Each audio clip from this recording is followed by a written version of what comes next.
building the business turns you into a different kind of human being. Realize that failure is a part of the journey. I think there's hope out there for all of us. They say procrastination be the assassination of destinations. That's why we out here grinding with no association. With haters and them other crabs trying to put us down. Pest badges in the house, boy, don't clown. Just keep your eyes on the prize, ain't no giving up. You can do whatever you dream of. Just keep your eyes on the prize, ain't no giving up. You can do whatever. Welcome back to another episode of Pest Control Millionaire. Super excited about it. Today, as always. I'm always excited just to get to know people. Dennis and I got connected for the first time finally in person at Pest World. It's really cool. We've talked back and forth on Instagram quite a bit. It's always good to meet other operators in person, which is cool. So Pest World was fun. Crazy week, obviously, for everyone. But yeah, this is the first podcast, maybe the second podcast since I've been back. So just getting back into things. So it's pretty cool. We've been lining this up for a couple of weeks now, I think, or at least it's a couple of weeks. But finally made it happen. It's on a Saturday. Working around our schedules, but we got it done, right? Yeah. But we have Dennis Kuchta. Okay, I wrote it the way I could spell it. You got it. CEO, founder of Wise House Pest Control. You guys service Palm Beach in Port St. Lucie. I know you said you got a couple areas, but welcome to the show, Dennis. Thanks for being here today. Oh, man, it's a pleasure. Thanks for having me, Jonas. Yeah, I'm excited. Got a lot to talk about today. Just as we were talking before the podcast, like, okay, we got to start recording because we're already talking about some stuff. Yeah. But man, how have things been? How was Pest World for you? Pest World was awesome. It was a great experience. My first one. I wanted to go to the one in Hawaii. My daughter, who's my office manager, she was like really wanted to go to that one. So I was like, it was like, yeah, it was a once in a lifetime thing. We missed that one, but I was happy. Orlando's my backyard. So I was able to get to that one. And it was crazy. There was so much to take in. I feel like I needed another day, but just between like all the people that were there, you're surrounded by all these people from all over. And then like the exhibits being my first time, it was overwhelming, but I took back a lot for sure. Awesome. It was awesome. I would say this one was definitely a lot different for me. I've been to a couple and I was just always like excited to leave in a way. I was like, I'm just kind of over it, but this year was different. This year I was like, wait, I have to leave tomorrow. Like, I don't want to leave early. And I left, I left on, I think it's Thursday night, didn't stay for Friday. And I was wishing I had stayed Friday. Because obviously you want to get back to the family and the kids, but man, I didn't want to leave this time. So that's why I knew this year was a lot different than it has been. Like, again, just connect with other people and the house going on. It was crazy. I regretted not going to the speaking events, man. I think I was meeting so many people that I talked to online and stuff, and then the exhibits. Plus, I like to do some content a little bit too, so I was doing some of that. And it's like, I look back and I'm reflecting on it like, man, next time I go, I really need to sit in some of these speaking engagements and really like take advantage of that too. It's just so much from so many people being there and so much going on with the exhibits. I missed out on some of the actual speaking engagements, man. Yeah, it's hard to hit everything. But yeah, it's actually when I was going through your social profiles earlier this morning, I was noticing how much content you guys do. So we'll hit on that too. But first question of the podcast, as always, you and I are sophomore, juniors in high school. Who's Dennis in high school? Oh, I'm a knucklehead, bro. I mean, at that time, my friends and I were throwing like parties before, social media, and we would make these flyers and they would go from high school to high school and people would show up. We had an older gentleman that was able to rent like these wedding halls or like these, little areas, banquets or whatever. And we'd throw huge parties, charge people to get in, buy kegs, fights would break out, just stupid stuff. But, high school was crazy for me, man. I kind of went to a couple of different high schools. Graduated from St. Lucius, which Vince Wolford from the Patriots actually graduated from there. We had some pretty good athletes there, but I definitely was headed down the wrong path. But what saved me was having a daughter, man. My senior year, I had my daughter. I just wanted to make sure she got the life that I never had growing up. So just like, it was like a light switch, just immediately, everything that I went through growing up, a lot of people have stories and have, hard childhoods and stuff like that. So for me, it was just like having my daughter my senior year. It just was like the paradigm shift I needed to just get my ass in gear and figure shit out. You know what I mean? So I was a father in high school, bro. That's wild. Actually, I had a kid that graduated. His name was Brian. Same thing. They were, I want to say he was like a sophomore and she was a freshman, or maybe they're both freshmen. I can't remember exactly, but Yeah, so like they're only 14 years or well, they'd have been like 15 years old, 14, 15 years older than their kid, which is crazy. Yeah. Yeah. No, it was a blessing because it changed my life. I was definitely headed down a wrong path, man. I was doing stuff I shouldn't have been doing, and you know, music was big too. I was trying to be in like the music career. I was like really with some guys in the high school, we would meet up and freestyle in front of like the courtyard, and then found out that these guys are actually recording music and going to talent shows. So we started to actually hang out, meet up, and turned out I was pretty good at that. So started producing music, writing music, going to talent shows. Back then, we had to travel to get our music out with CDs and flyers. So we would go to like the Tastemakers, Tallahassee, TJ's DJs. He would throw a Club Moon. He would throw like these big events for all these local artists, and we would show up there, travel, just pass out our flyers, try to get, we would do talent shows there. We would do talent shows at local clubs, and we were doing pretty well, for a little while, but it got a little crazy, man, because like a lot of like gangs and street dudes was really getting into the music at that time. And there was a lot of stuff going back and forth where people were getting murdered and stuff. And so I was just like, at that point, I had my child, and I was like, you know what? As much as I love the music, I think I'm gonna back out a little bit and just kind of maybe just focus on a career. I was just wanting to raise my daughter and kind of get out of the music scene because it got a little crazy, in my area. So the music kind of still fun. It's kind of full circle because I still do it within my business, right? All these years later, but that was a huge passion when I was growing up. I really wanted to pursue a music career. Yeah, it's really cool. You were out of the blue. I don't even know what day it was. A Thursday, Friday? I can't remember what day it was. All of a sudden, I get this message on Facebook or Instagram. And there's like this rap freestyle intro for the podcast. And I was like, oh, dang, that was super sick. And we're going back and forth. The next day, the same thing. And, we started collaborating back and forth with my ideas, your ideas. And I was like, you sent me one yesterday. I was like, man, that's incredible. Is that all AI? And you're like, no, dude, that's me. I'm like, whoa, that was super awesome. Like, I did not expect that. Super cool. Mhm. But that was fun. I Like, appreciate you. yeah, it was fun. Like just like off the rip, like pretty incredible. Yeah, I love it, man. It's still my passion. Like, I love music. I love making beats. I love like, rapping, coming up with jingles, whatever. I mean, we do like, I made like a reggae jingle for my company, and it's just a passion. I really love that side of the business. If I could focus on that later down the road when I get, the key people in place, I mean, that's probably what I'll be doing, and just having and enjoying it, learning to enjoy that journey with doing the things you love, Yeah, I agree. It's really, really cool.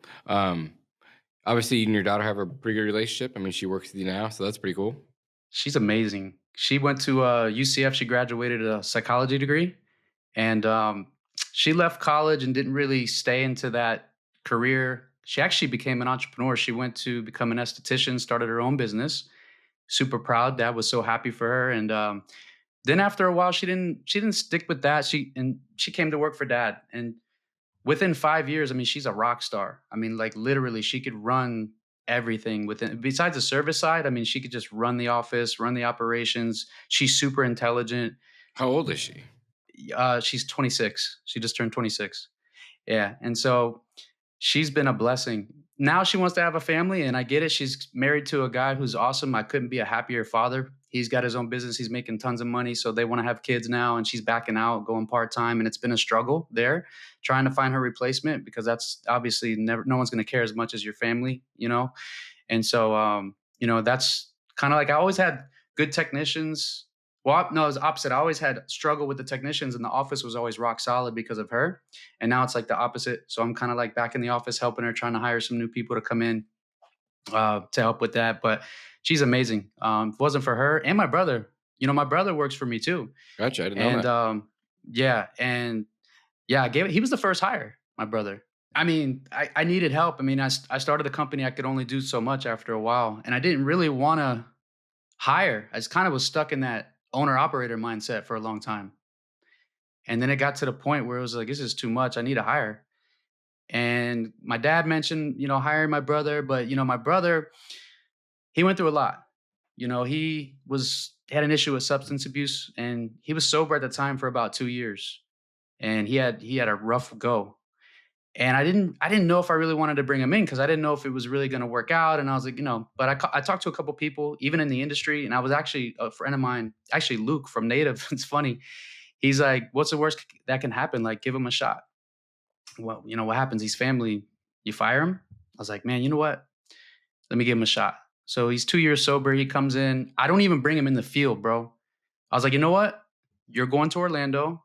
They have a pest management university there in Apopka. And I'm like, dude, you're going to go take some classes. You're not even coming to work for me. And I knew he was going to like it because growing up, he was into snakes and biology and all this stuff. So he goes there, bro. He comes back. It was like a light bulb. It was just an epiphany for him. He was like, it was everything. It gave him a sense of purpose. He was so excited. He just hit the ground running, man. He's so smart. He just loves the insects. He's got certifications already. He wants to become an entomologist, certified entomologist. It was probably the best thing I could have done. You know what I mean? And he's not perfect, but man, let me tell you, between him and my daughter, it was so easy for me to kind of eventually start to scale to where we are now, right? So I was blessed in that aspect. And I know there's been some people saying, I was reading in your pest cemetery, or not pest and Pest Control Military, Pest Control Millionaire. Yeah. People were talking about it, like, do you hire family? Do you not? And it's like a double-edged sword, right? But that's at least my experience, right? It's been great so far. And I had the opposite experience. I kind of similar situation as you. Gave my brother an opportunity, worked out really good for a year and a half, and then the wheels just kind of fell off it. But I'm not saying that. I'm in this part of that group, obviously, and so I was going back and forth with the people. And I don't think there's anything wrong with it. We have a family member that works in the office, and I think she might have just crossed over $1 million in sales herself. So I think just every situation is a little bit different. You know what I mean? There's no right or wrong answer. A lot of people said, no, don't hire family. A lot of people said, yes, hire family. I saw one Chad in there who was on the podcast last week. That'll come in a few weeks. His entire family works there. They're all in pest control. So it's really cool. So I think every situation is just a little bit different.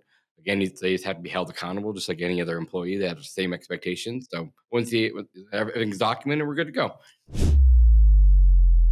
Hold up, quick pause.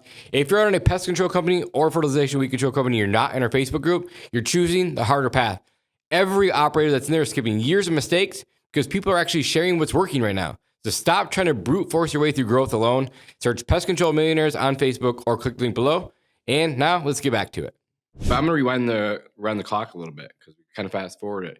How did you find pest control? Where did that come along? I never thought I'd be in pest control. Me Never. either. I kind of did, but it wasn't really pest control. It was like more lawn care. Yeah. But I still remember to this day, like mowing the lawn at my dad's house in a pest control truck drove by. I was like, what's that guy doing? So anyway.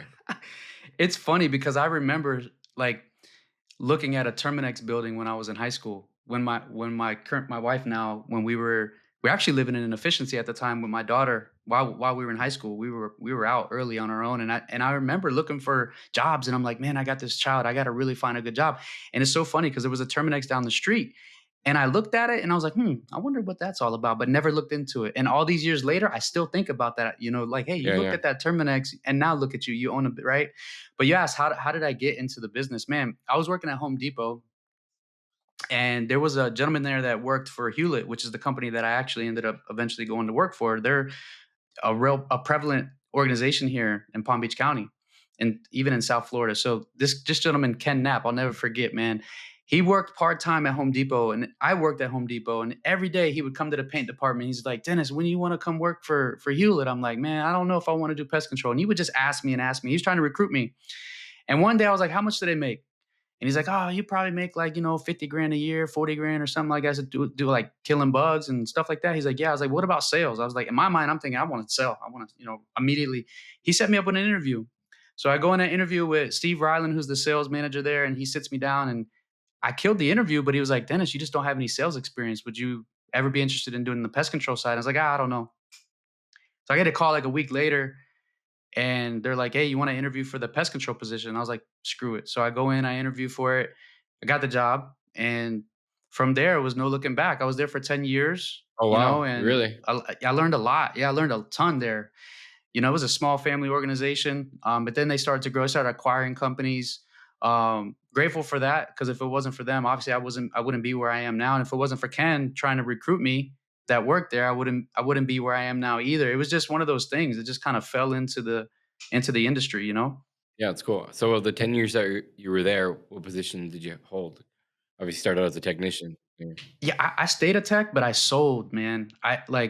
I was the type of person, if you told me I could sell something, because I was already selling like whatever I could. If I was selling, flipping cars, whatever I can sell to try to make the bills and provide for my family, I was already, trying to hustle, right? So to me, when I got the job and they gave me a route, I was like, cool. But then when they mentioned sales, like it was over. Like they only had to tell me one time and then show me an agreement. And I was selling everything at that point. Like I was like to the point where they would like, how is he selling lawns? Like the lawn. I remember one day one of the lawn guys was like, dude, you're selling lawn? I'm like, yeah, how'd you learn how to sell lawns? Like one of the guys just showed me how to measure it. I started selling it.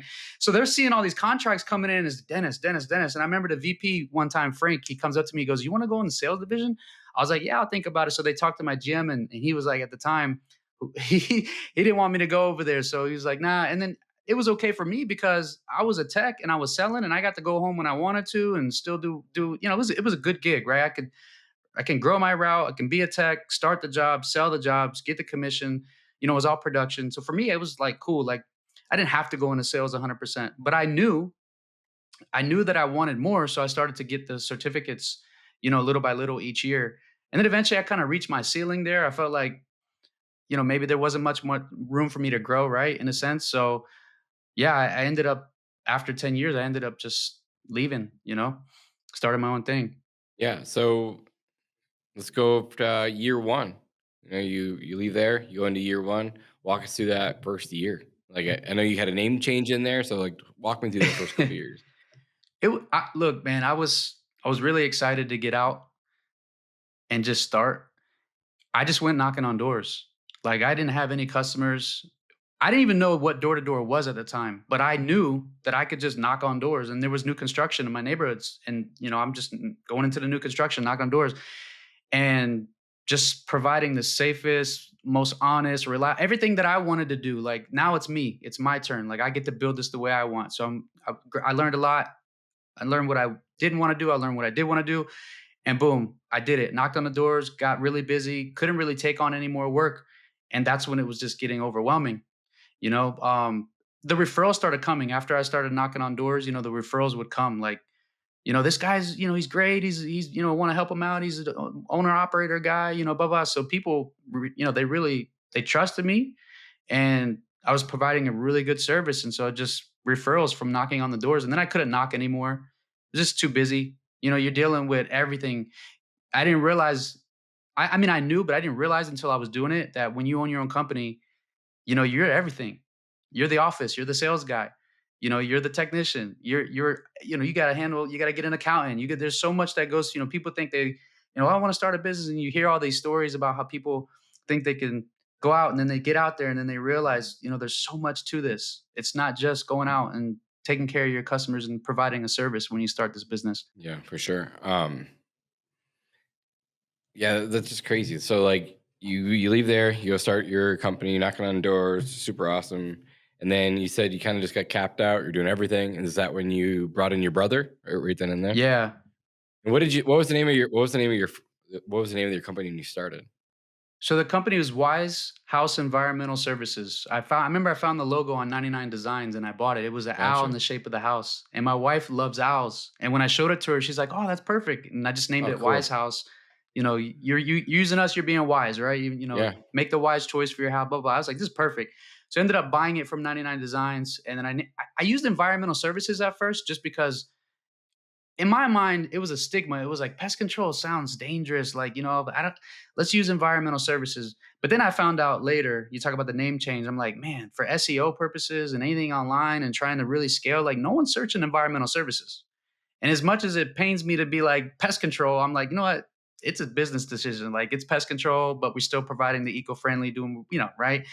But it was just the environmental services. To me, I had to make the change. We just did that actually this year because I got the DBA and everything. It was just so people can find us better online, Yeah. When you were knocking doors, were you just doing residential, commercial, a little bit of both, everything, all the above? It was just pretty much just residential. I didn't really do much commercial at all.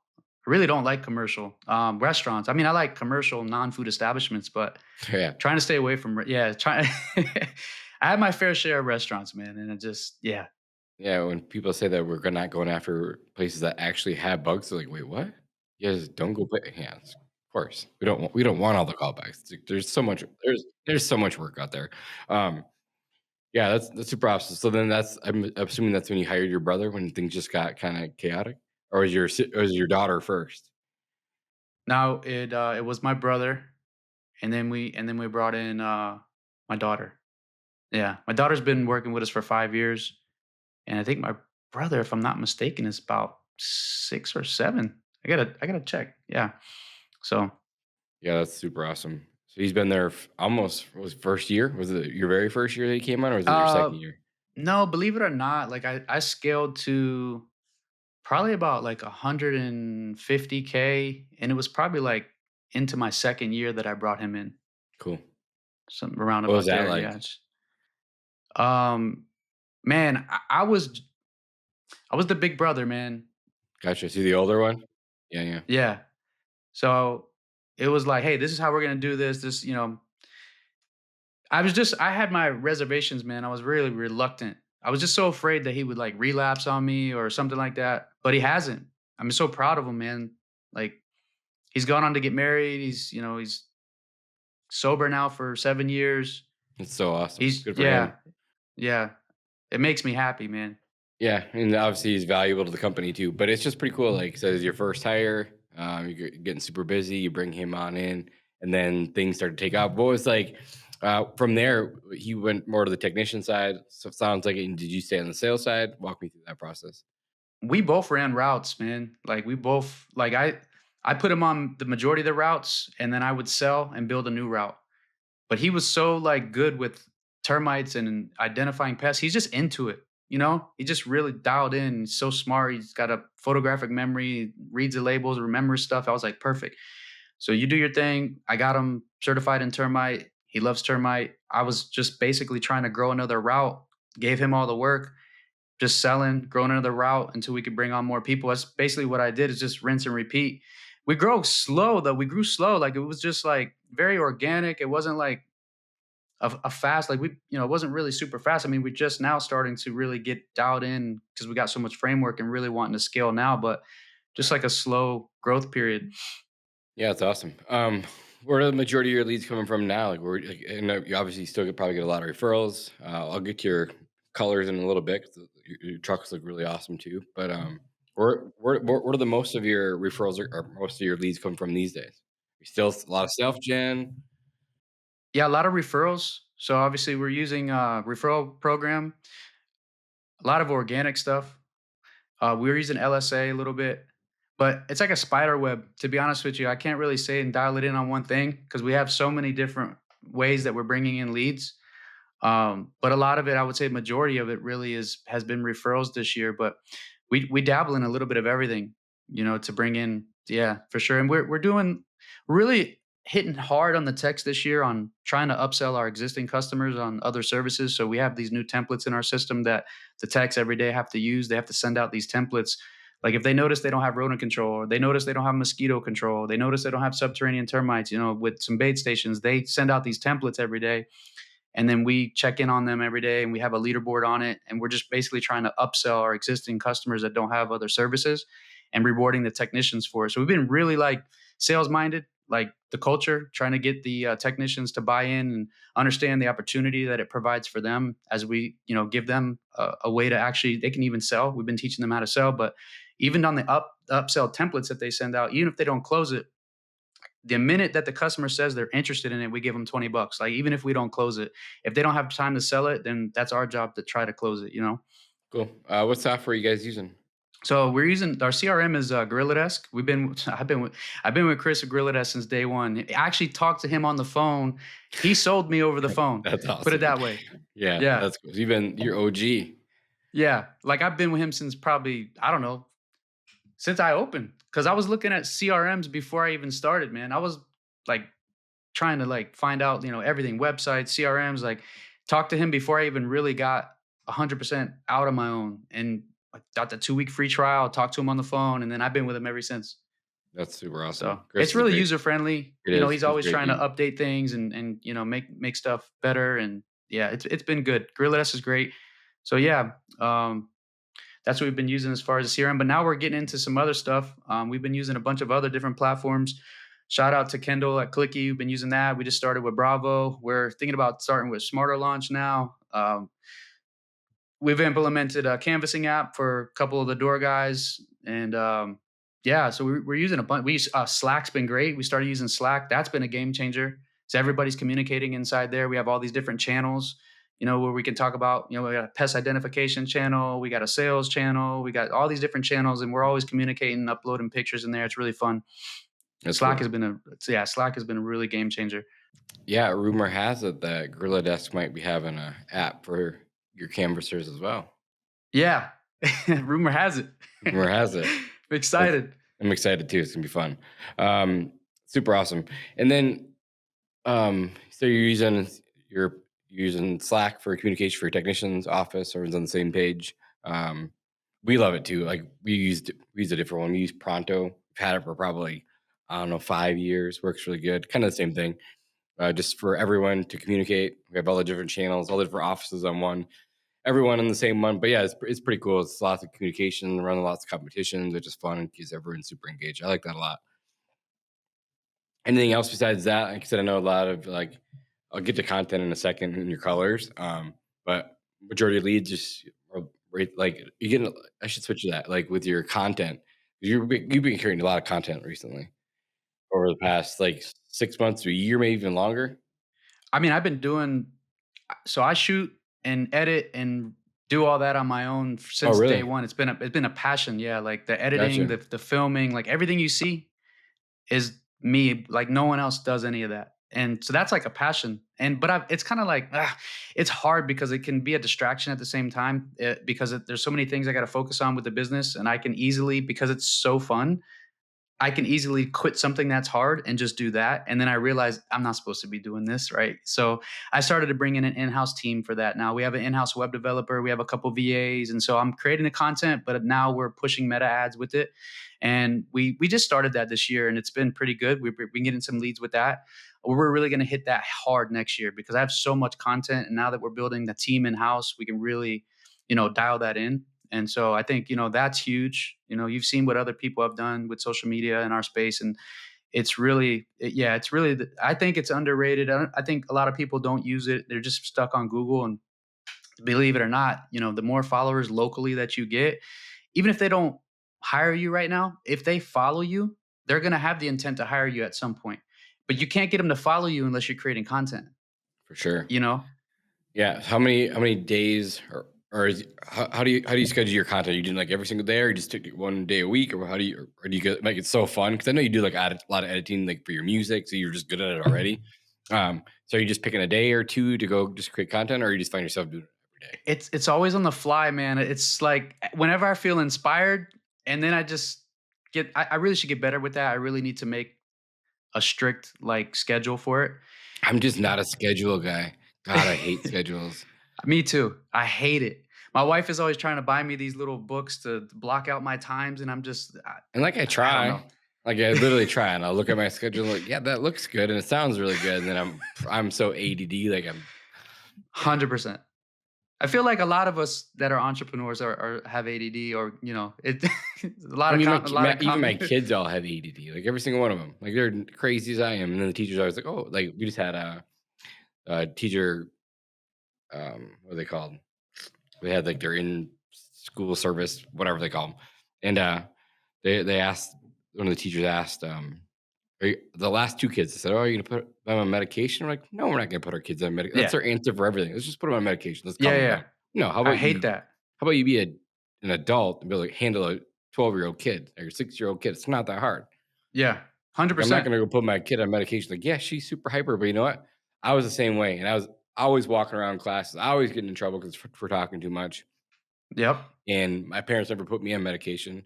But they're like, "Oh, you're never going to go anywhere because you don't pay attention." And I found something that I'm passionate about, and I just lock in. And then all the things that they told me that were quote unquote bad as a kid, in my adult life, has been all wins. I just talk, podcast, sales, whatever it may be. Yeah, no, medication, man. If you do some research on it, you actually look into the people that have been taking it, the studies are 50% of the time it works maybe, and then the people that it actually messes up the chemistry in your brain. I mean, if you're a hyper kid and you're sitting down in school all day, of course you're going to be antsy, right? It's because our school system doesn't teach kids how to learn in different ways. They don't, send them outside to Here, do read physical this things. textbook quick. Yeah, it's to me that's crazy. Yeah, I've actually witnessed friends start taking medication years later for stuff, and I could see that they're not the same. Like in my opinion. And plus the research is there, the data is there. Like you can look into it. Like it's sad to see. But you just have to figure out a way to use that energy towards something like could be art, it could be music, it could be reading, it could be whatever it is. But sitting somebody down and then just throwing them on medication because they feel like, that this kid's got an issue is I don't agree with that. Yeah, me either. I'm not a huge fan of public schools to begin with, but like that's all we have here. Like when you live in BFE like this, there's not many options. So there's homeschooling, but my kids don't want to do that, and I don't blame them, I guess, in a way. But I've tried. Yeah, it's tough. It is. But so let's go back to the content thing. Like, where are you pushing most of your content? Is it mostly on Facebook, or are you kind of all over the place? Yeah, just mainly meta ads right now. But to believe it or not, we just did like some small sample runs. We used it for hiring, which was actually, believe it or not, I ran some meta ads for hiring, and I got more. I'm telling you, I got more DMs from people that wanted to work for me than I ever did on Indeed, and for less money. So, but we just ran some tests this year for some of the content that I've been doing. We're gonna hit it hard next year, but look, a lot of these leads, these people, when you're bringing in these meta leads from the content you're creating, a lot of them are not really 100% ready to buy, and a lot of bots can be coming in. So you really have to know what you're doing and figure it out. And you have to have a system when these leads come in, because if you're getting a lot of leads and you're not following up with them immediately, that could be a problem. We're actually going to be introducing some AI to help with that. And so that's another platform we just signed up with, Pest AI, right? So we're going to utilize that with our meta ads and really hit it heavy next year. Love that. It's cool. They meta ads work really well. I think everyone just like gives up too fast on most platforms, right? For sure. They try to dabble a little bit in everything, and they just don't master one. And like, oh yeah, I'll watch videos. Oh, I put $500 5 different times into Facebook and it didn't work. That's just not how it works. Like you have to get good at your ads. Then you got to scale them. And then when you start scaling, they start producing really, really good leads. But so everyone just the same thing. Like going back to like that on every platform. There's like, oh, this platform's garbage, and they'll throw a couple $100 at it. They just don't figure it out, or they're not answering their phone. Like a lot of these leads, like they're maybe not the greatest quality, but they're super cheap. But you have to stay on top of them. Like you have to respond immediately.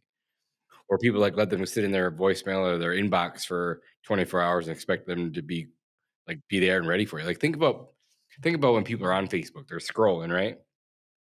And like, oh, they're not even looking for pest control.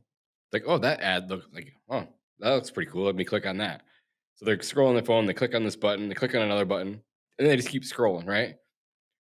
Everything is like autofill these days. So like, their phone's in their hand at that time.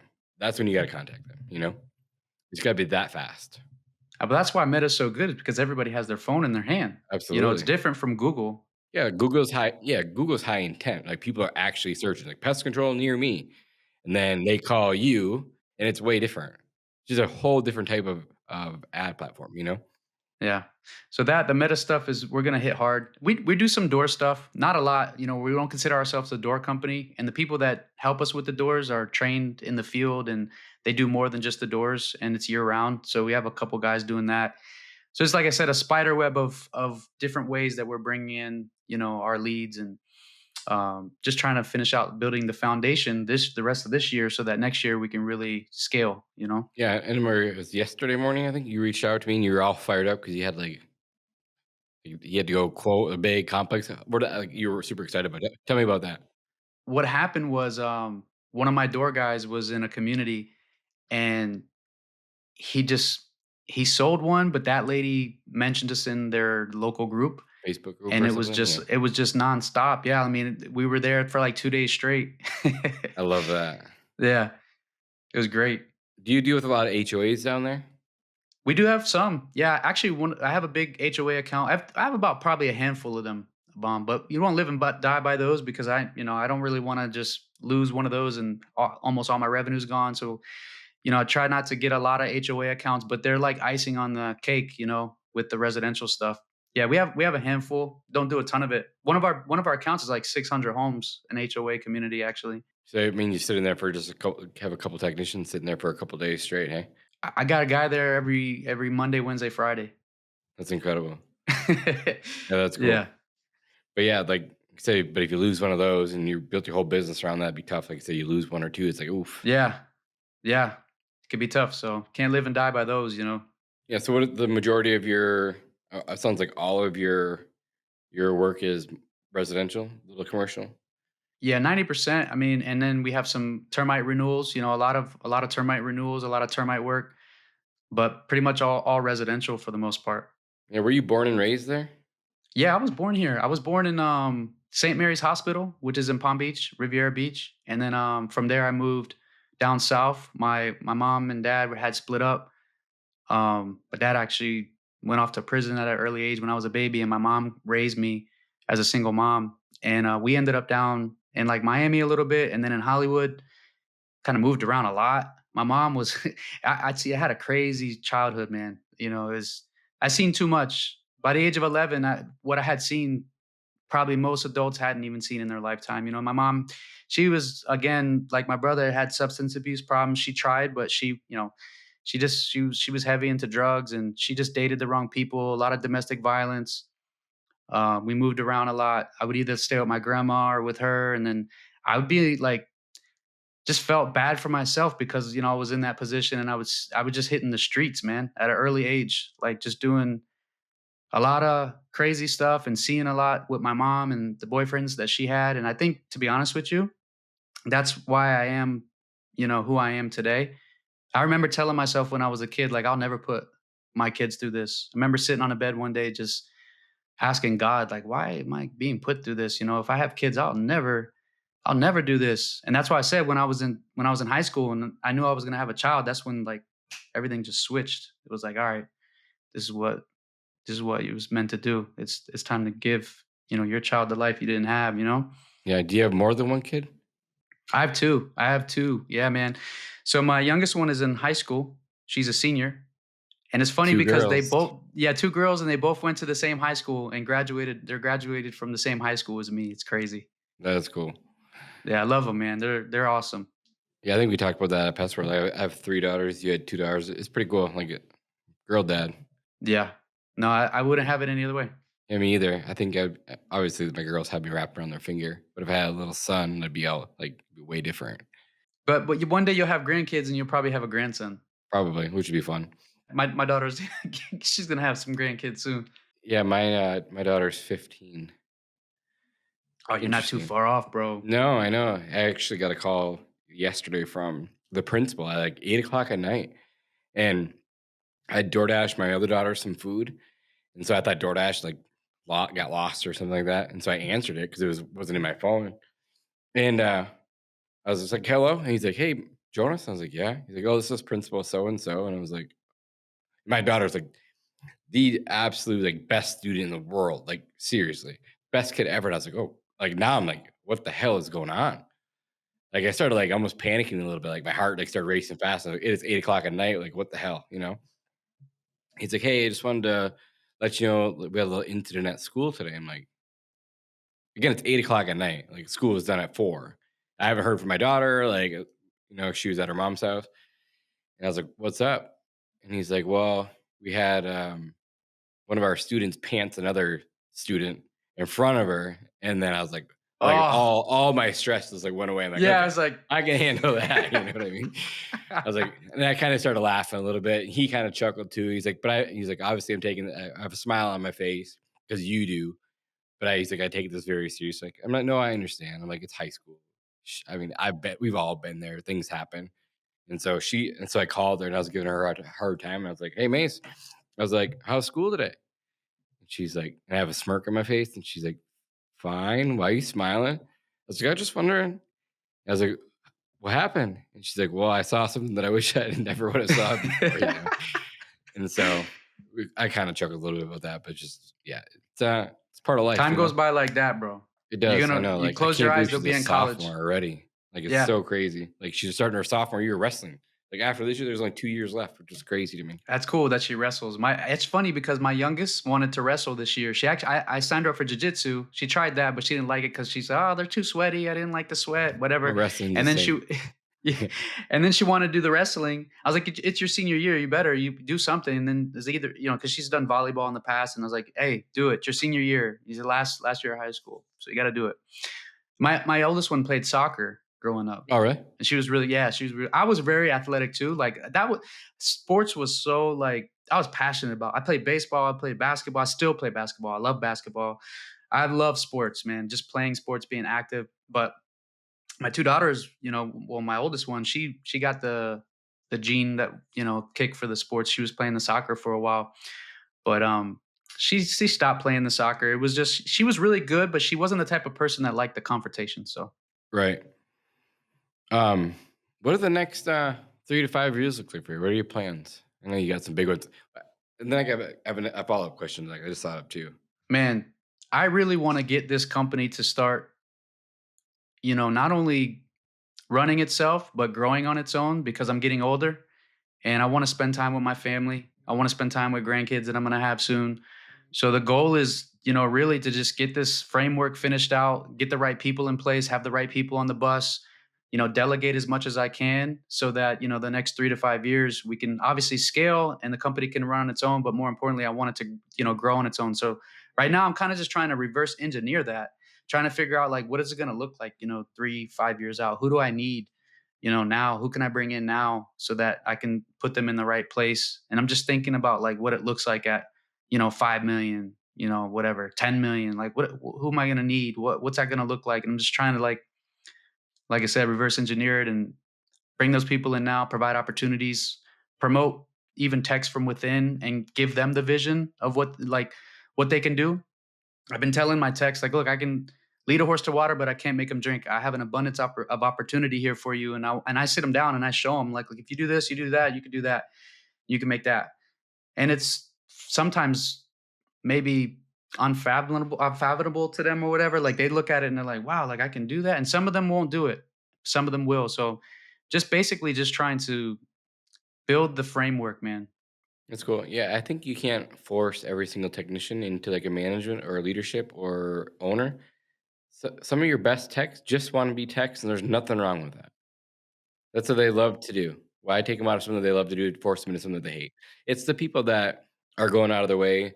They're reading. They're going to conferences. They're going to get, CU credits and on their own, right? Like those are the people who will want to be managers. Those people you put your time into management for.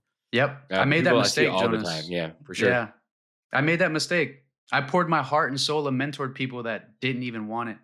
And so I stopped doing that now. I can't care more about your career than you do. So like the people that are showing me that they really want it and they're texting me weekly. I got texts. There's texts that work for me that they want the opportunity. So I'm going to pour my heart into them, Yeah, like how did the second office, like your second location or whatever, start? Tell me about that. Well, How did that so happen? it's an hour north and my brother lived there already. So he was driving an hour south to service, the area that we already had a location at. So since he already lived in that area, I just started getting more jobs out there and I would give them to him on his way home. And eventually we built, about a quarter of a route over there. And I was like, you know what? And then my daughter ended up moving up there into that location, which is about an hour north. So I was like, you know what? We're just going to open up a little office there. It doesn't make sense. We just rented a little 200 square foot little thing, cheap, got a Google listing. And now we pretty much, almost grew a full route over there and we're just trying to scale it out more. And we definitely have more customers in our South location in West Palm than we do up there. But we just opened up that location. So, but I also just got a new warehouse space over there, which I've never done before. So just a small one, nothing crazy. Thinking about the future growth that way, because I know I'm going to need more space eventually. I didn't have to do it, but I know I want to grow out there and I want to grow even a little bit more north than there. And that'll be like the hub. So I ended up pulling a trigger on like I think it's like 1,000 square foot or something like that, or I think it's 800 square foot. It's a little bit more than what we have before, but now we have some warehouse space with intent to grow there. And yeah, that's how it happened, man. It wasn't like I just went over there and started. We already had my brother living there, Yeah, cool. And then when you picked out the the logo from 99 Designs. Did that come with the colors and the truck wrap and everything too, or do you? I mean, it looks really, really good. It's funny because the colors it came with, Oh, really? yeah, the colors were already there, Yeah, and so it was perfect. It was in the shape of a house. yeah, Perfect. dude, it looks But really good. I appreciate that. Yeah, and it means something. It's more sentimental because my wife loves owls, and she was like right over my shoulder when I was looking at it, and it was just, oh, perfect. You love owls, and yeah, perfect. She's like, use that. I was like, all right. So we did it. And it does look, it's good for branding. As far as the truck wraps go, man, I started designing my own truck wraps, and I was sending them to a couple friends and like, hey, what do you think of this? What do you think of that? Some of them are not really graphic design guys, but then I sent it to this one guy, Pete, and I don't know how to say his last name, but he was on Facebook, and it's a weird last name, but shout out to that guy. I haven't talked to him in a minute, but I sent him the design just for him to look at it. And he's like, no, you need something more bolder. And he just sent me something back immediately now. And that's where the big owl on the side came from, the whole thing. I was like, oh, perfect. So then I just ran with that. So shout out to Pete. Yeah, he helped with that design on the trucks. And I couldn't be more grateful for that because they really do look good. Yeah, that's cool. I'm excited for what you're gonna do the next 3 to 5 years. I can just tell you're hungry. You're still young. Like we're both still young, even though we think we're getting older because our kids are getting older, but we're still young. Like you don't retire till you're 65 at least. We got 25 years plus in us for sure.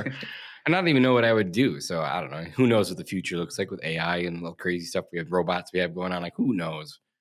Who knows? My goals are crazy. I try, man. You know what the good thing about goals are? Is like you think you're gonna be happy when you reach those goals, and then you reach those goals, and you find out it's like, what's next? Like I ended up one of my goals was eventually I wanted to buy a company, and I did. I bought in January of thinking last year about an owner operator, and I was like not happy. I was just like, what's next? And I realized I'm like, you know what? Goals are kind of a double-edged sword because you want to achieve them, but how do you find the happiness when the goal's over? And so what I've been trying to work on is like just being happy in the process and the systems and trying to stay in the moment of what I'm doing to find the happiness in that versus like, because when you reach that goal, it's over. You know what I mean? What's the next goal? The chase is way more fun than the actual hitting the goal. The chase is so much fun. I love it. Elon, you mentioned Elon, or we talked about Elon a little bit, but it's like he just had a quote that I saw. He's like, he said something along the lines of, like, I'll butcher this, but something along the lines of he hopes that people find something more gratifying than work because everything, like we won't have to work anymore. That's where we're headed with AI and bots. Like it's gonna be crazy. Who knows how far we are? The future. I mean, look, we went from beepers and a prime what was it? Prime flip or whatever it was. Yeah, I had beeper when I was a little kid. I did too. I had a beeper, awesome. Bro. 911. Yeah, I love the texting boobless and all that. Yeah, yeah. So look what we've come from. Run into a payphone quick. Yeah. How many years has that been though? Look, when I was a kid, I would look. I'm an 80s baby. What year were you born? 84. Yeah. So we used to run the streets and ride bikes and play sports all day and play Nintendo when that came out. Every day, all day long. We'd bike miles and miles and miles a day. Thank you. And we would play sports in the streets, and we wouldn't come home to the, mom say, hey, with streets light, what with street lights, come up. There was no way to get a hold of us, and this is not a joke. And I was probably like 6 or 8, and I had older brothers, but we'd ride our bikes 10 to 12 miles away from our farm. We'd go to a bridge as young kids jumping off the bridge in the middle of the river where our parents are at school, and then we just pack up and go home at night. And then, or we'd be playing baseball or football every single night, all summer long till it got dark. And then we go home. Like that was the life that we lived. It was 100%. So cool. It's a different time, but we were right at that cusp where we started to learn technology, so we got the best of both worlds. Yeah. But I remember like being in like 3rd or 4th grade, having like the old Apple like Macintosh, like big old computers that didn't really work that well. Yeah. Yeah. You probably remember Atari. Nintendo, Atari, like all the good stuff. Yeah, like remember like when the like not Super Nintendo, the one before it, like the regular Nintendo, but then it had like the top down. Oh yeah, like, that was Super Nintendo. Yeah, no, right? But there was the actual regular Nintendo. I can't remember what it's called anymore, but the actual regular Nintendo, they came with like a new model where you put the disc, like the drive in the top. Yeah. And Super Nintendo was when you put it in the front, but I remember 64. Like, Yeah. it I was playing crazy. I was playing Mortal Kombat Mortal on that all Kombat, day. NBA all day. Jam. All day, NBA Jams, all day. Watching Michael Jordan and the Miami Heat play. I was a big fan of basketball. Yeah, those were the days, bro. Tim Hardaway, Rex Chapman, I don't know, Alonzo Mourning, all the Heat guys. Muggsy Bogues. Yeah. Jack.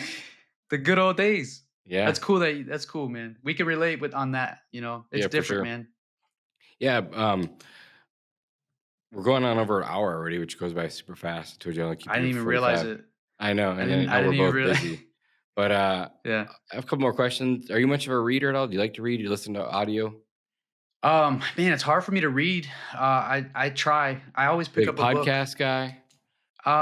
Although I like audiobooks and I love podcasts. I try to read, but I'll highlight things and go back. Audiobooks for sure, podcasts for sure. I buy a ton of books. It's just hard for me to keep reading. I hear you. I got them. Any like I always just like to ask you, any book recommendations? The one that I started reading recently, which I'm sure you're familiar with, is Atomic Habits. I think it's James Clear. Yeah, that one has been the first book I ever read that I really, really helped me when I was trying to actually start my business was Napoleon Hill, Think and Grow Rich. Yeah, it was a good one too. That book was a game changer. Like, it changed my paradigm in my mind to like a whole nother level. I think you were talking about like earlier, like how'd you get in the business or how did you start your own company? Part of the reason why I started my own company was that book, because I knew I wanted to do it and be an entrepreneur, but to get me over the ledge and just put a fire under my ass, it was Think and Grow Rich, and it was podcasts. Believe it or not, I was working for that other company and I was listening to pest control podcasts. I don't know if you remember the Arthro podcast with Patrick Baldwin and back in the day. No. I mean, I remember hearing about it, but I never listened to it. Dude, I was working for another company with earbuds in my head, listening to the Pest Geek, listening to like, who's the other guy from like Georgia? I forgot his name. An older guy too.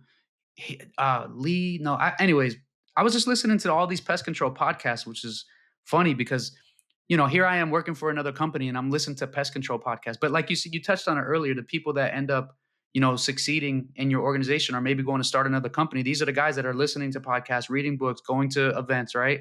I was that guy. Like, I was on a different mindset, And I think if it wasn't for that, I don't think I would have took the risk. Gotcha. Which brings me to another question. When did you know you wanted to become an entrepreneur? Like, always? I mean, you want to be an artist early on, so maybe it's been there the entire time. I was talking to my mom the other day and she told me, when you were a little kid, you told me you were going to be a millionaire. And I was like, really? She's like, yeah. And I believed you. And I am a millionaire now. Like, our company has broke $1 million, right? So yeah, I used to always tell my mom that, she said, and I knew when I was young, I wanted to have more. I think just because of everything I went through, not having nice clothes, wearing my uncle's hand-me-down Z Cavaricis and all that. I used to get his clothes and be happy, to go to school in some nice clothes that he had. Cause I had, nothing, bro. Like, you talk about Jordans and all, BK British Nikes, and I wanted all of that stuff, but we couldn't afford it, and if my mom could get it for me, it was a big deal. And so like, I think maybe that's why I always thought in my mind, I'm going to have something, I'm going to have more, I'm going to get money. And I just subconsciously just did it. Like, I just did things. I used to flip cars. It's funny, when I worked at the other company, and I know we're past time on this, I'll tell you this, but yeah. So when I worked at the other company, what I did is I worked in retirement homes. They gave me a lot of 55 and older communities. And since I was in the cars, I remember back in the day, my dad used to flip cars.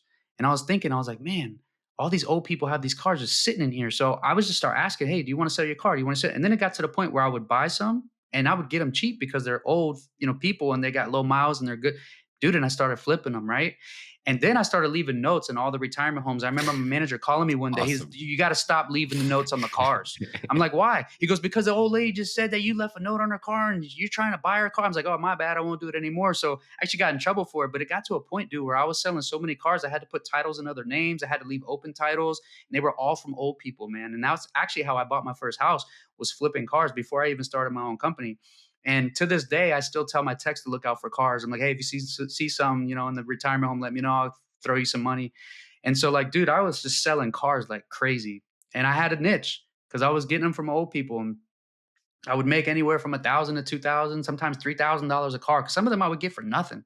I remember buying a Honda Civic, bro, for $300, like with like 80,000 miles on it, just because I had an oil leak, and all it was a loose filter.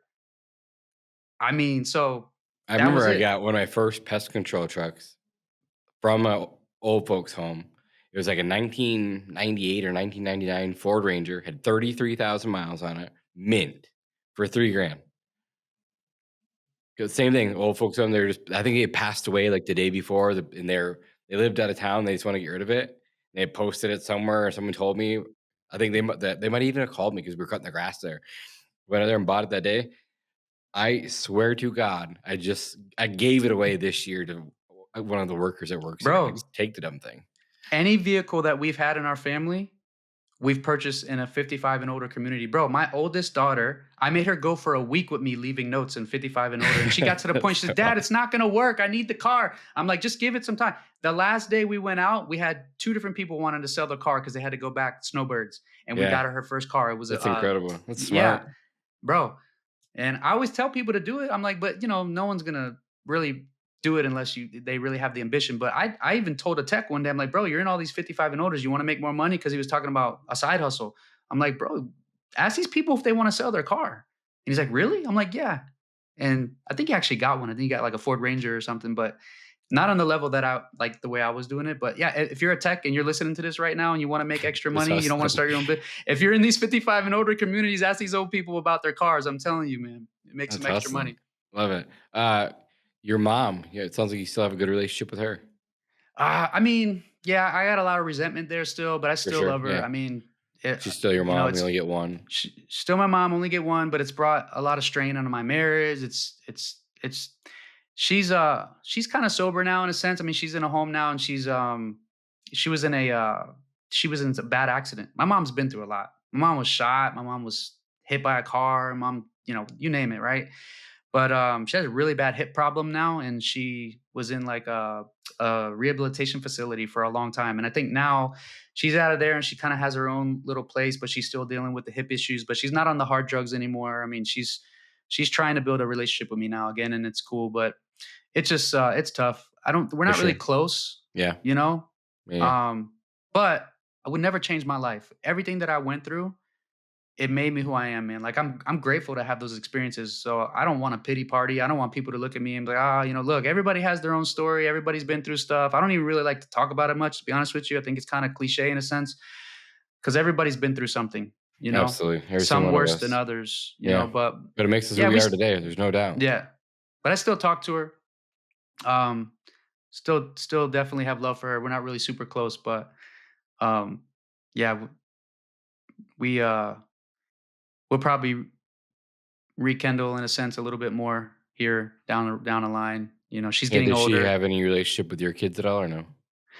No, man. And it's just because at that time, younger, at that time when my kids were younger, she was on drugs and stuff. And there'd be times where, we'd be together and you could tell that she might've been on something. My wife is like, nah, right. This is not good. And it put a lot of strain on us. We're good. Yeah. Yeah. Yeah. And I get it. I understand that. You know what I mean? And look, I didn't talk to my mom for years because of what happened, when we were growing up, like almost for probably like 3 or 4 years, I didn't even really talk to her, because it was always a letdown. Like she'd go to rehab, get better, and then relapse, go to rehab, get better, then relapse. And it was just like, you get numb to that after a while, and it's just like, I have kids now, I have a family. Like I'm done. Like if you want to get better, maybe we'll talk, but I still love her, but yeah. It's awesome. Yeah, I have a good relationship with my parents, and my dad was killed a few years ago in an accident. Oh shit! Yeah, I'm sorry to hear that, brother. Yeah, shit happens. Again, we've all been through shit, like. Yeah. Again, like I could have used it as a crutch too. Like I've had some close people that their parents have died, and they like just go radio silent for like a year, and I was the total opposite. Like I sat down the day of my dad's funeral and I wrote up my goals, and in the front of the book, I have the intro to the book is about my dad. And like, I literally wrote down my goals that day and I said, like, I'm going to make sure everyone remembers their last name. I'm gonna live your How old legacy were for you you. when your dad passed away? How old am I now? I'm 41, so I was like 39. Did it put things in perspective for you, like on how fast life goes and like the time you spent with him? And like, did you reflect on the things you didn't get to do with him and the things that, Yeah, like it was weird because he worked for the Delta County or the county that we live in for like 30 some years, then retired early. He'd started so young, and then he decided he was going to move away like 6 years, 5 or 6 years, which is not like my dad. For him to move away when we all started having kids was super weird. And so like money got flashed at him, good opportunity to make a second career, which he's a workaholic. So I don't, but it was just weird time. So, but he would never miss anything of mine. Like growing up, he was at every football game, every wrestling match. He was at every like he was at everything. Same thing with my kids. Though. My kid's birthday, he'd travel 6 hours here for their birthday party. My daughter had to wrestle. He'd be here watching her. Like he didn't miss anything. So, and then he moved back. He moved back in March to retire for a second time. Bought a house here locally again. And then he got killed on opening day of hunting season, which was November 15th. damn, bro. So like it put it in perspective. Like it goes by super fast. I remember spending a lot of time with him. He was such a great dad. Like he was like the guy who would do anything for everyone. Like after work, he was like at his friend's house helping them split wood, or just whatever he could do to help other people. Like he loved helping other people. Right? He was a great dad, great grandpa. He's amazing. But yeah, put it in perspective how fast life goes. And again, I was super fortunate to have him in my life for 39 years, but then feel unfortunate because like I should be able to spend the next 40 with him. My grandpa passed away 6 months later, but he was 91, lived a super awesome life, very healthy. My grandma had passed away like 5 years before that, and then he had to watch his son die and just put a lot on him. The reason why I said that, Jonas, is because that happened. Like, I don't think a lot of people have lost people that are close to them. Yeah, And yeah. we and We're you share young. that in common. Yeah, my little brother passed away in a car accident, bro, when I was probably 18. I was still in high school. And bro, that changed my life, bro. Like it just put things into perspective. Like he wanted to do so much with me, but I was busy being a high school dumbass. He always wanted to go fishing with me. And I never spent the time with him that he wanted. And when he passed, bro, I don't know. It just made me change, bro. Like it was like I understood like how fast time goes and how to really dial in and be intentional with the moments that you have with your family. So now when my daughters ask me to do something, and right after it happened, whenever my daughter would ask me to do something like that I would normally be like hesitant on, or I'm busy, I'm doing this. Now I just stop and I listen and I'm like, yeah, let's do that. Because I know she, God forbid, someone like when you have that experience like me and you had, bro, when you lose someone close to you like that, you realize like, damn, like this can all be gone tomorrow. So you have like I've been just trying to cherish moments. Yeah, I agree. And so like the same thing with me. Like I travel a lot for work, gone all the time, but like I never miss anything in theirs either. So I'm usually gone for like 2 or 3 days at tops, and then I'm back at home for my kids, and I won't miss anything for them ever. But I'm so glad that I started business when I did.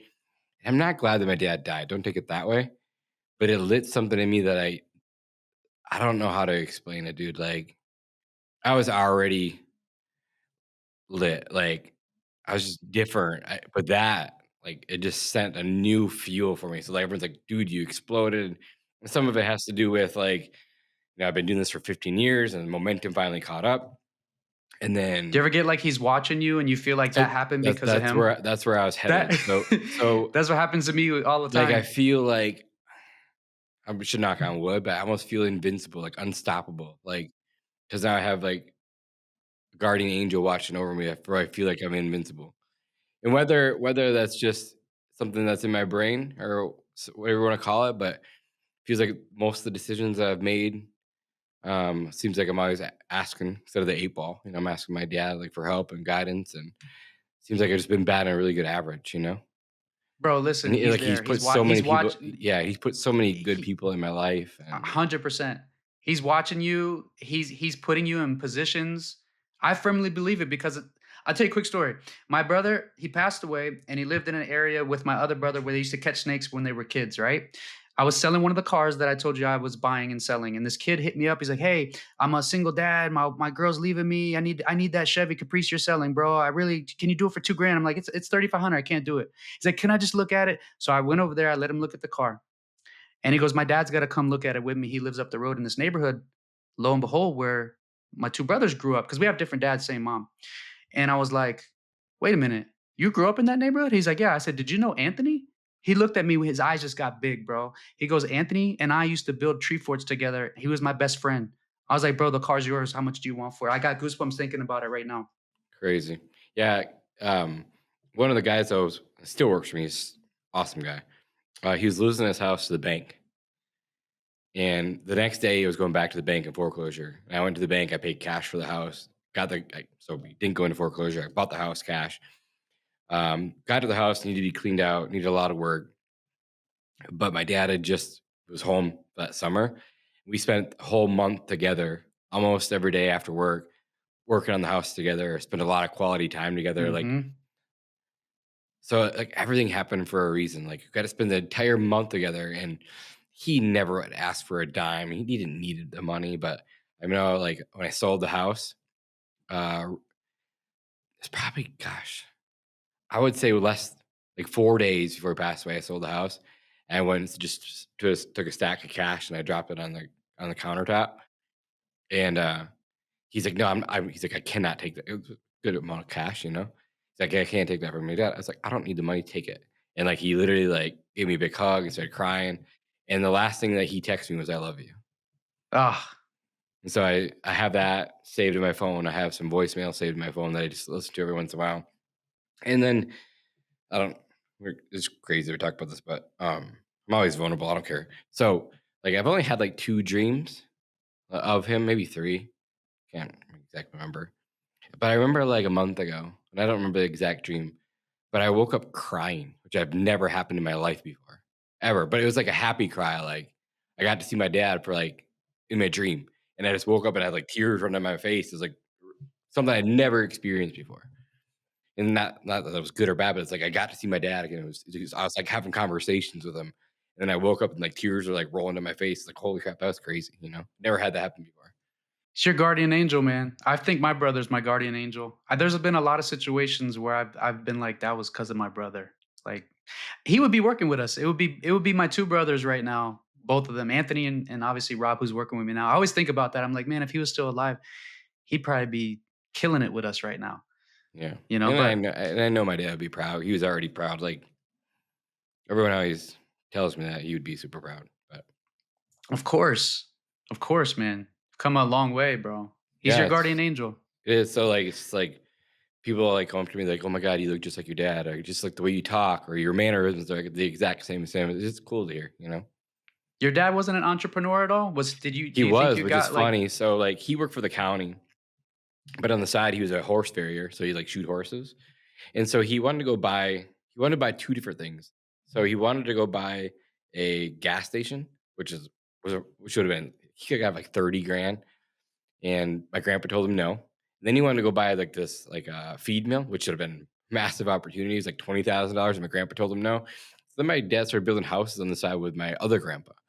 So my dad had it in him. So when I wanted to go start, he's like, "Jonas," and he did like, I don't know if you remember Amway or like Market America or anything like that. Yeah. So Yep. so they're like, my dad was He like was doing traveling that yeah, he was network marketing, right? yeah, he was, yeah. So him and my stepmom would like travel all over selling like all these nutrition things. It was pretty cool. But yeah, so I would say that he had it in him. So when I wanted to go start my thing, he was like, "You have to." He's like, "You'll never know if you don't try, Jonas, and don't be like me. Go do it. Go." He's like, "Go chase your dreams. Like, you have to do this." So he was he was like, most parents are like risk adverse. Like, don't go do this. Don't try it. Like, you go get a real job. My parents weren't like that. I was like, no, go after it. So they're always pushing me. And like, my mom, when I first started my first company, I just had my daughter, and she was like, my daughter spent many nights there because I had to go plowing snow. So my parents are highly involved early on in my career, you know, like taking care of my kids and pushing me. And yeah, big part of it. I tell my kids the same. I'm like, look, try it all, go fail. Like, try this. If you think about it, just try it. If that's something you want to do, who cares if it doesn't work out? Like the jiu-jitsu thing, she wanted to try it. Dad spent some money on it, right? But guess what? I told her, you have to try it. if you don't like it, then you don't do it. You move on. And same thing with like careers and figuring out what you want to do at a young age. I feel like they need to just go out and do it. Go try it. Try different things. By the time you're 30, 28, 27, maybe you kind of figure it out, but you can't like not try it because you're going to look back, get that bill for regret. And when you're 80, like, damn, I could have did this. I could have did that. You just got to go try it. Even at our age, like what you're doing now, right? I mean, if you're looking back 80 and you didn't do everything you're doing right now, you'd be like, fuck, could have had the Pest Control Millionaire podcast. That's right. I think throughout high school, I lived like maybe a little bit after. Like I left high school with some regret because I was super athletic, and I'm not just like saying that because everyone says that. I was like next level. Like I was the youngest. What sports did you play? Football, but I was small, so I wasn't going anywhere with football. Even though I broke all kinds of school records because it's extremely fast. Right. I never ran track because I just didn't want to run track. I just thought it was super gay. I wish I would have now. And then like wrestling, I started wrestling when I was 3 years old. I weighed 27 pounds. Like I've been wrestling for 15 years by the time I get in high school or whatever, And I was just so good naturally because I had so much mat time. No one could beat me. I think my freshman year, I lost 9 times and 6 of them to the same guy. And then from there on out, I think I only lost 4 times the rest of my career. I lost 1 time my senior year.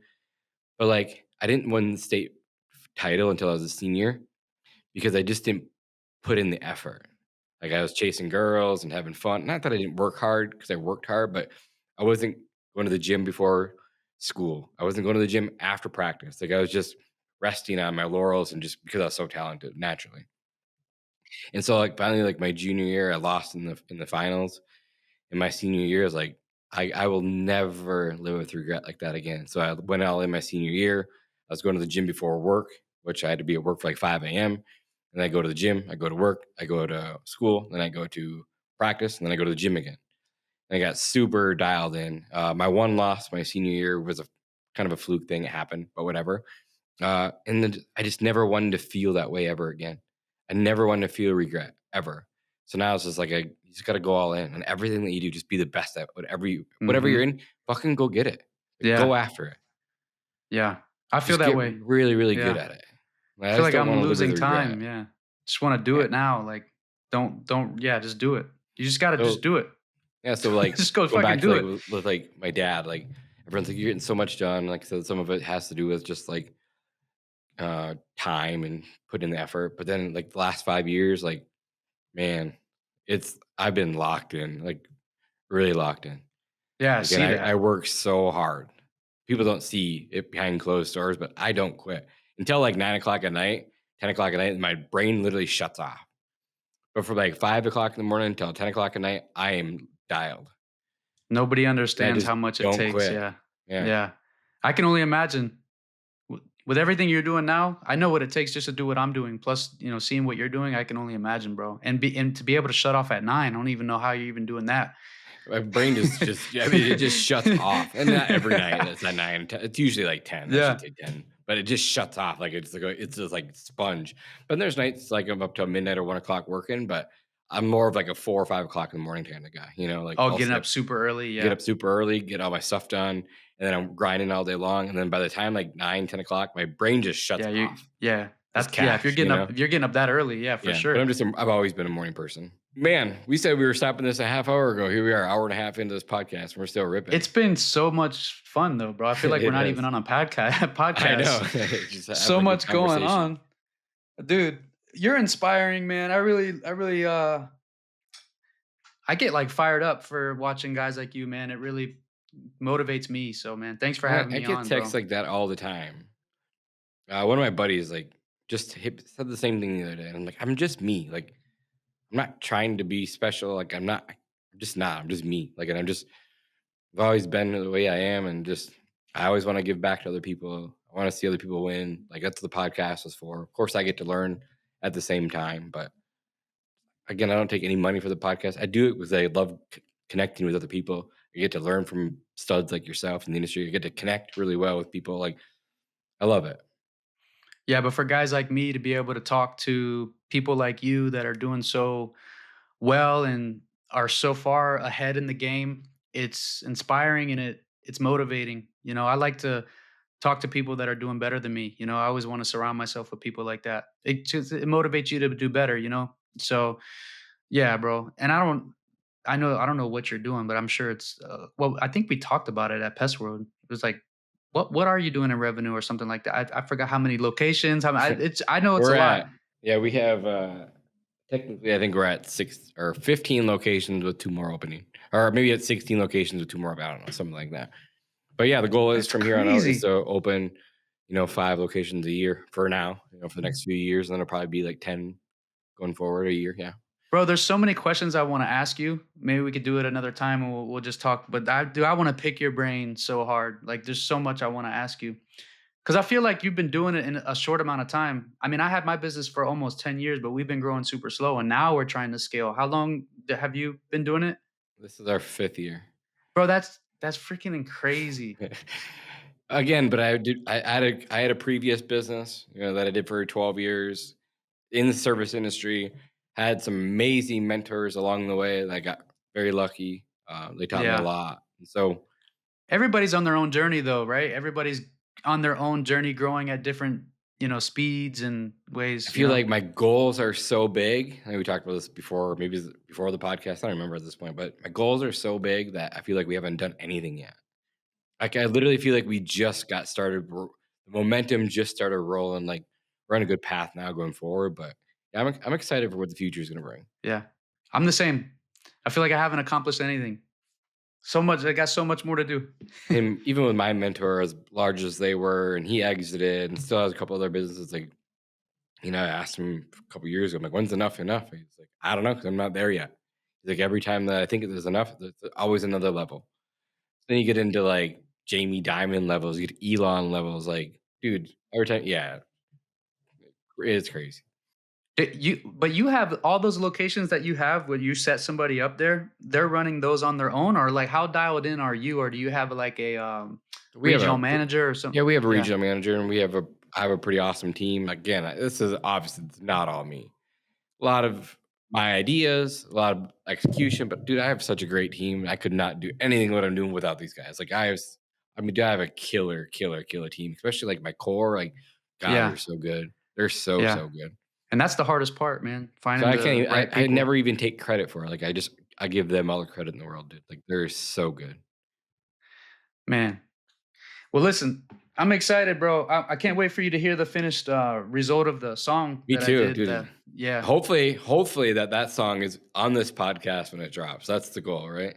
Yeah. I can make that happen. We still got like 3 weeks to a month before this podcast drops. So you got time. Okay. Plenty of content to chop up. Yeah, I'm going to end the podcast with one last question. And I already know the answer. What are you most proud of? Man, I'm most proud of being a father and providing the life to my kids that I never had, I knew that was the answer. Yeah. I think I accomplished that.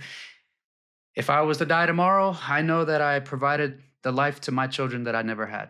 And I'm not a perfect dad. I've fucked up a lot, man.